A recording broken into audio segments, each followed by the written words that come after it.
The correct way to structure your startup. Are you doing it right, or are you going to lose money? You're going to find out in a moment. All right, I'm here with Melvin Patterson, who helps companies set up their entity. He helps companies from overseas come to Silicon Valley. He's got this amazing network and a lot of experience. And we were just talking about a story of a company that's set up incorrectly and it led to a lot of problems. So, Melvin, can you give some advice on S Corp, C Corp, LLC? What's good for a startup from your experience, and where they could get into trouble if they do it wrong? Sure, Sean, thanks.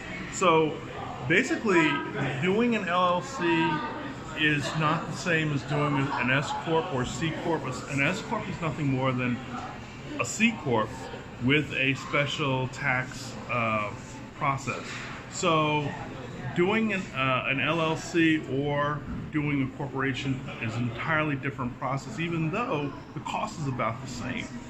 Regulatory issues are important. You have to look at what are your obligations from a management standpoint in a corporation, as opposed to what are your obligations in a LLC. Totally different.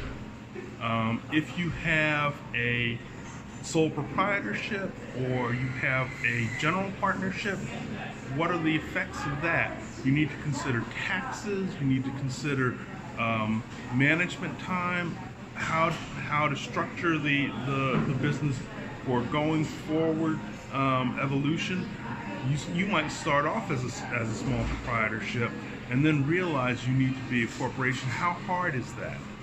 Maybe you want to go from being an LLC to a corporation. How hard is that? Maybe you want to go from being a corporation to an LLC. How hard is that? The evolution is part of the business plan. What your total structure, business structure is going to be all part of how you set up initially. Because if you do it wrong at the seed level, at the start level, you'll find out that you've got a huge challenge in moving forward in the business process, in the business operation process. You know, the evolution of a company really depends upon what your vision is. So I would take a company that says, well, perhaps they're like a laser cosmetic company or something along those lines. So where do you want to be in 5 years? Do you want to be at 5 doctors and 10 employees, or where do you want to be in 5 years? If that's the case, and how many, I will ask you how many directors you have now, how many you want. Do you want to have more members or less members? Are you planning on, what are your growth targets? Are you looking at,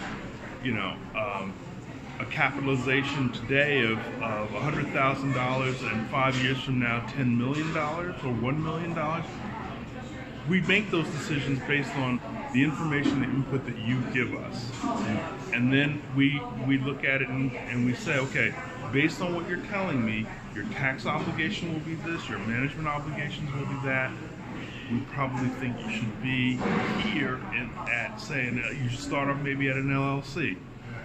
And then if your revenues are sufficient, maybe you'll grow into a C Corp. But at that point, you'll have more management responsibilities, and then there's the question of a C Corp incorporated where? Do you want to have a foreign C Corp, Canadian, Mexican, Chinese, whatever? Or do you want to have a corporation? Foreign corporations are also, if we're here in California, you decide you want a Delaware corporation, that's considered a foreign corporation also.